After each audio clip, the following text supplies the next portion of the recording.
इन दिनों धान की रुपाई लगभग सभी किसान भाई कर ही चुके हैं, जिसमें कई किसान भाइयों ने 1509 या 1692 धान की रुपाई की होगी और कई किसान भाइयों ने मोटे धान के तौर पर पीआर 126 या पीआर 121 या पीआर 113 धान की रुपाई की होगी। और मोटे धान पीआर 113 में कई बार देखा गया है कि बाली निकलने के बाद कई बालियों में अक्सर दाने काले या पूरी बाली ही काली होकर खराब हो जाती है और दानों में चावल भी नहीं बनता है। और इसलिए पीआर 113 धान में हमें बहुत ही सोच समझकर खाद दवाओं का प्रयोग करना होता है। इसमें मुख्य तौर पर हमें यह ध्यान रखना है कि पीआर 113 धान में यूरिया की मात्रा बहुत कम रखनी होती है, जिससे कि पौधों की लंबाई अधिक ना हो सके और पत्तियों का रंग नॉर्मल ही रहे। इसलिए पीआर 113 धान की वैरायटी में अधिक यूरिया का प्रयोग ना करके हमें कुछ फंगीसाइड का प्रयोग करते रहना चाहिए, जैसे कि मुख्य तौर पर कॉपर सल्फेट, जिसमें यूपीएल का कुप्रोफिक्स या सवाल कंपनी का दिवोना फंगीसाइड का इस्तेमाल हमें अपनी फसलों में करते रहना चाहिए। और इसका प्रयोग हमें दो तरह से करने की सिफारिश की जाती है। पहला,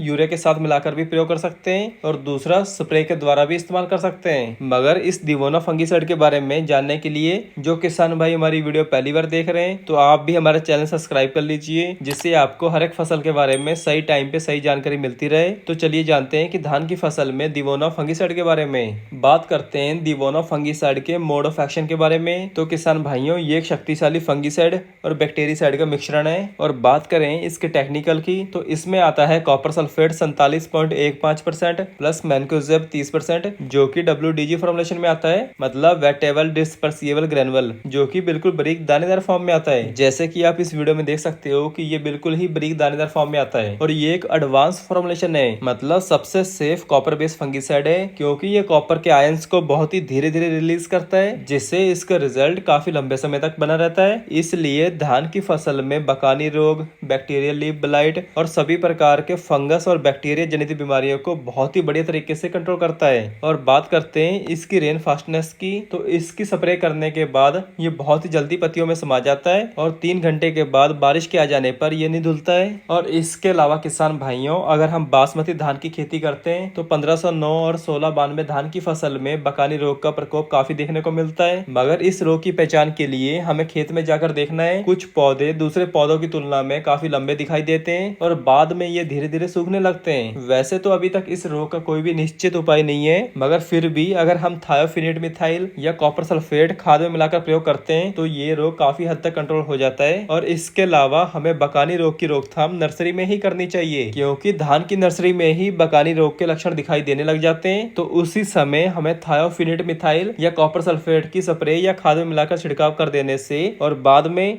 धान की फसल में झंडा रोग या बकानी रोग का प्रकोप बहुत कम देखने को मिलता है। और अब बात करते हैं इसकी सही मात्रा के बारे में। तो स्प्रे में इसकी सही मात्रा रहेगी 5 ग्राम प्रति लीटर पानी के हिसाब से और यूरिया खाद के साथ इसकी सही मात्रा रहेगी 750 ग्राम प्रति एकड़। इसके अलावा इसे किसी भी कीटनाशक और फफूंदनाशक के साथ मिलाकर डाल सकते हैं, कोई दिक्कत नहीं है। और इसका WDG फॉर्मुलेशन इतना एडवांस है कि इसे पानी में डालते ही ये अपने आप घुल जाता है, जो कि इसका बहुत ही एडवांस डिस्पर्सन रेट है। और बात करें इसकी कीमत के बारे में तो इसके 1 kg पैक की कीमत रहेगी 650 रुपए।